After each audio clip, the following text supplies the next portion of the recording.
Maverick Republican Sen.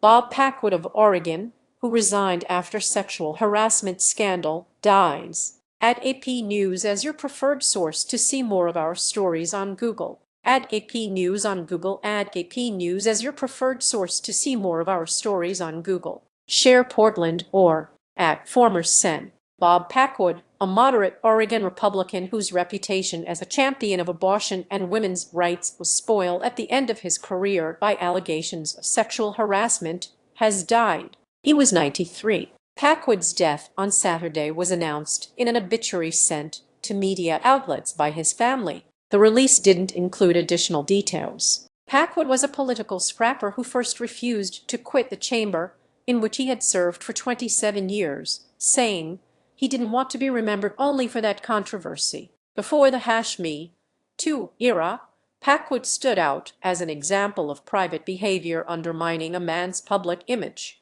He had been praised by Planned Parenthood and others. The great-grandson of a member of the 1857 Oregon Constitutional Convention, Packwood established himself as a social moderate and fiscal conservative who often voted across party lines. He considered running for president in 1980. Elected to the Senate in 1968, Packwood was best known as the leading Republican advocate of abortion rights and was widely admired by women's groups throughout the country until the Senate Ethics Committee launched an investigation into the allegations of sexual and official misconduct in 1993. More than 24 women, former employees and acquaintances, accused him of making unwanted or uninvited sexual advances. The allegations remained the target of an ethics probe that widened to include other alleged acts of official misconduct. He resigned in September 1995,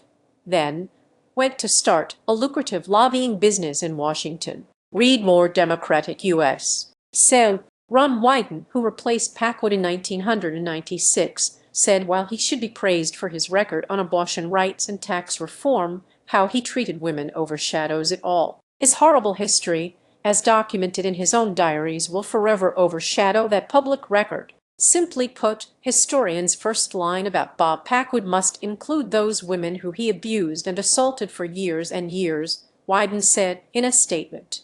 As chairman and then-ranking Republican on the Senate Finance Committee, Packwood was a master of cutting deals and forging compromises needed to pass tax legislation through Congress. He was most proud of the lead role he played in a sweeping tax reform of 1986 that lowered the top income tax bracket and eliminated many itemized deductions. Sign up for Morning Wire. Our flagship newsletter breaks down the biggest headlines of the day. Email address. Sign up by checking this box. You agree to AP's terms of use and acknowledge that AP may collect and use your data pursuant to our privacy policy. Over his career, he was described as a blunt, independent, outspoken politician who was a maverick, bow-trucker, loose cannon, skilled partisan, and, above all, political survivor. I think they probably all ring true, Packwood told the Associated Press in December 1992. I would like to think that I am nobody's lackey. I try to reach conclusions independently, and then I'm willing to fight for those conclusions, if necessary, having to fight against my party or my party's president, he said. Packwood won his first Senate election at age 36, narrowly defeating Democratic Sen. Wayne L. Morse, an Oregon legend who had held the seat for 23 years. He quickly grabbed attention as a rising star in the GOP. By 1980, he was elected chairman of the National Republican Senatorial Committee, but he lost the seat and the White House backed a competitor after Packwood publicly accused President Ronald Reagan of alienating women, African Americans, and Jews. Just 2 weeks after Packwood's re-election in 1992, the Washington Post printed allegations from former female employees and acquaintances that the senator had subjected them to uninvited sexual advances. The Senate Ethics Committee also investigated allegations that Packwood solicited jobs from lobbyists for his ex-wife, used his staff to try to threaten the female accusers into keeping quiet, and obstructed the investigation by altering his personal diaries. The Senate held 2 days of extraordinary debate in 1993 over whether Packwood should have to comply with an ethics committee subpoena for his diaries, in which he reportedly made entries relevant to the investigation.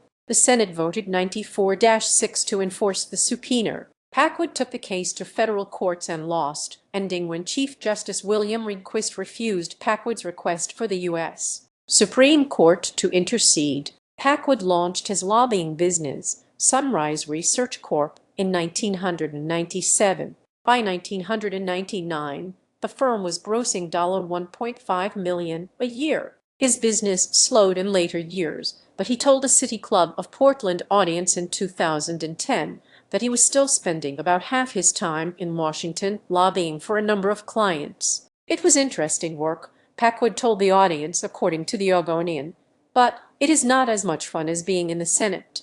As Congress became increasingly partisan following his departure, Packwood continued to advocate a centrist tact and called for Oregon to create nonpartisan elections in his 2010 City Club speech. Packwood's wife, Elaine Franklin, was his former chief of staff who became a political consultant in Portland.